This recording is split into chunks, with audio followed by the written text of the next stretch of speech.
le ua malingi lo I mata o sinei ainga. I oi la le alofa atu le vavaai atu. A le mea te tauna tilo to toa iai. O le aisia. Nana mai lava Samuelu tilo iai. Aisia. Le mo malingi ele o mata. E nua awa le malingi ele o mata. Wa malingi lo I mata I le vavaai atu. Aisia me wa tupu ai ni nei mea se utuangane ya Samuelu. Aisia. O ai lai tu o nei mea. Ia mana manama fo I tātou.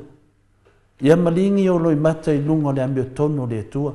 Ai se a wa whaapea ai se ukuangangi. A se a wa whaapea ai si uso ia Samuelu. Ai se a me wa tai mai ai leo Samuelu.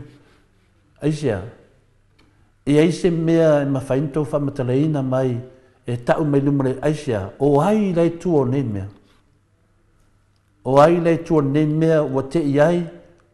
Wa o Samuelu I lea tūlanga. Fai le tiu te leo.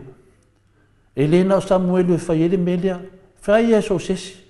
So sesi lava na te so lia tu la fono. E tu tusa o mai a tātou. Pei fai o au. Ona fe sili ifo lea. Ai se a me o tau whtangisia. Ai se a o ai Samuelu o. Ai se a me o savani mai Samuelu tono whamasino. Ai se a ni tō va ai mo tau whtangisia. O ai rei tua mene. Leo tau loa manamama. O la auli tō tasi. O la auli tō tasi na ia whai al whaupunga. Na o mai Samuelu. Ma whe polea I ia tia. O ai la tō te sai ai. E tō te sai leo. Pe tō te sai le tangata. Na mai Samuelu te tonu. E le te oso mai Samuelu. E iei tangata na tō mai Samuelu.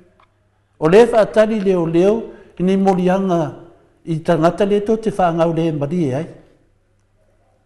Le lau tato wawa ai lau whaasara lau I ena whaia. Na iei la ngisi o lau wali ei o. Le ena la tō whaasara lau le tala le lungo o televise wa maafu ai na tō whaapena. Ma whaamasi yasi ei o tō whaapena. Na iei le li leo tulau lava le li leo finale le pokalame le tato e sunga I tō wha I sua whaiasi ata a bauriko. Na iai e lato e watu na whamatalanga uma ia na whaase se e le tunu ma ia whalau te le ina ai. Leo whaamasiasi e Samuelu ma tau ainga. O ai to te lafo I ai le tau tinga. Ma tau la lafo I na whamatalanga I le pa ia lasi o le au whainga renga a leo. Ma whamasino. Oi, a whai o tau, ma amata o tau, oi na mata ni whauwhaunga. O lea tātou tara noa I le mata upu, o le mōli mau a Samuelu, o whauwhaunga I a tātou malamlamai. Ioi, ia malingi o loi mata, malingi lunga le ame tonu. Aua ni malingi lunga I lo wita, ai te le o malamlama. Le lawa tātou wawa ai nei I le toso ina o le ti Apollo nei mea. O le mea moni ama le whamaoni. Ta ita, ta te langona la ta whanua noa. La ta wawa ai atu. Ia, whita ngisi mai o si ainga. Ai ata mai tua le ti Apollo. Ata mai tua la uli. O ia, le to ala whautama. Na ka ua le suafo Samuelu lungo o pokalame. Nea laua wawa ai mai sunga la audi. Whela iei la audi. La mana le sawa I whaatoa whele mu I si ainga. Whaatoa whele mu I le ainga o Samuelu. La mai o le sabali e tu iai o wa o ia lea na ia ta ua le suafo o Samuelu. Ma whepule ai. La mai o le ratu ai le aso lea. Momo tangata ami o tonu. Ma le wha maoni I ana tiute. A tō whanongo I whola o tau sai mai nei la. Ma tau sai mai nei, whapeo le le ami o tonu o whamisnonga, ma tau whapeo mai o lesa o loto tangata. A sa loto tangata e le mawhaina tō e aves, ala mo le mawhaina tō aves tō molianga. Le tō te leo le leia, le teimi ai watu elo molianga, o le teimi voina visi le leo, a mai ni whamaunga mea na e whaia. Mea na e wa ai ai. Le mea tonu ana le whamasino ai le sunga ia Samuelu.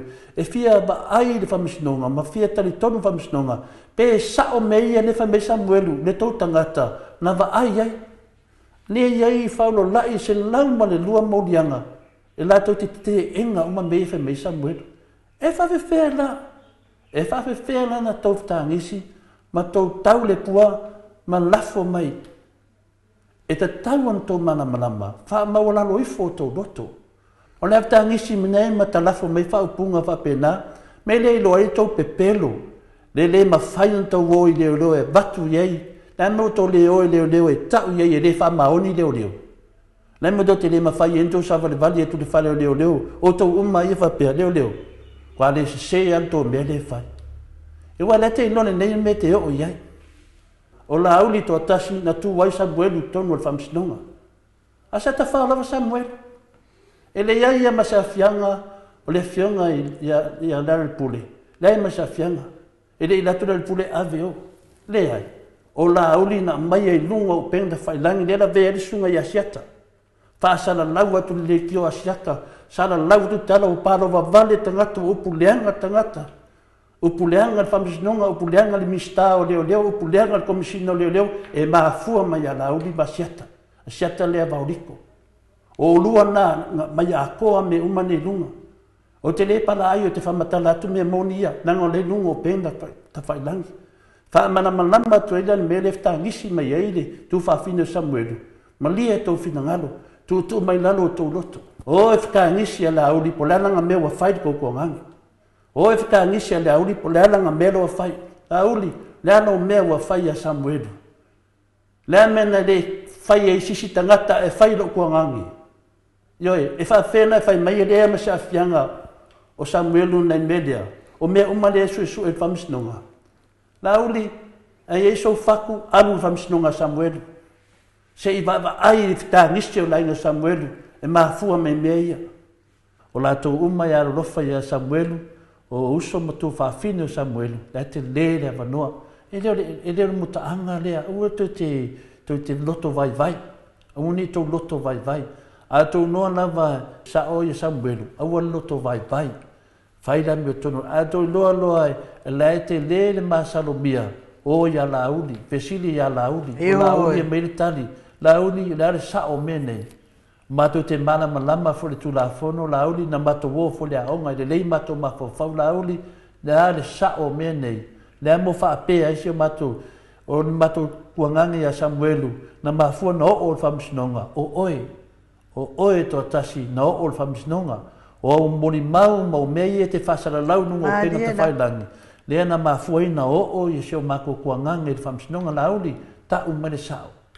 Yoe, o mātou nei e lofan makukuangangi, anga e lofan makuangangi, le men se inga longa ingoa.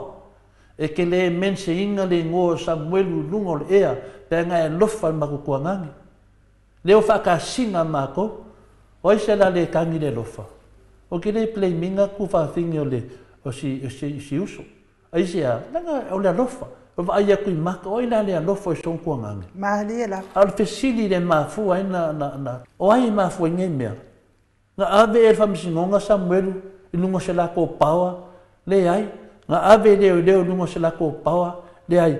Nga ave e sunga ia lauli.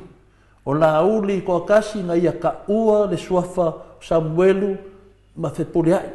I le keime kasi. Anga le ka ua e lauli suafa o Samuelu. E le o Samuelu i whamsingonga. Ana le avea Samuelu lungo to kalame le sunga ia siata tauto ia e. E le o Samuelu whamsinonga. O la ua ia tō lua. O lo tua i fesili tele. O lua ia. O ai Samuelu whamsinonga. Mena lea. E ta taula ve tangata ia tō lua. Nano lofa le ainga. Ma o le ainga. E wha maua lalo le ainga. E la mea wa whai a Samuelu. O lea wa whaatasina Samuelu. Aisea. O sea me o whaapeai. Lea se tau tala ia ku whawhingo Samuelu, a sau Samuelu tau atoa le mea na tupu. Lala sko kala. Aua ni vave sesi. Aua ke kua ia ku nge kua ia oe. Ioe, mena le tato wo le i whamamnama tato mtaupu. Ka ko woe ka puai. Le tatalo o tau, le foi tatalo mātou. Ku unu mo le tua. Nada me tato te loto vai vai. Tato finaunga, aua ni tato wo pungisa. Leo tato loa nei langa loa manua loto le nei tu nanga o leo watu ta ua matotua ia leo matua ia whao au leo ia matou ele ai whamone mone ele ai sa vavani lunga tula fono manino le leisa nuanga le fionga le mista o leo ai ai to te loa e se mea o e ave to moliang nana moto o leo e ave ato watu e dei la fa mai le finale le edisa wala o sa o tamsinunga mena lea awani faseina tatou sa moa o tatou vavaai a wala ti apolo o whaalia.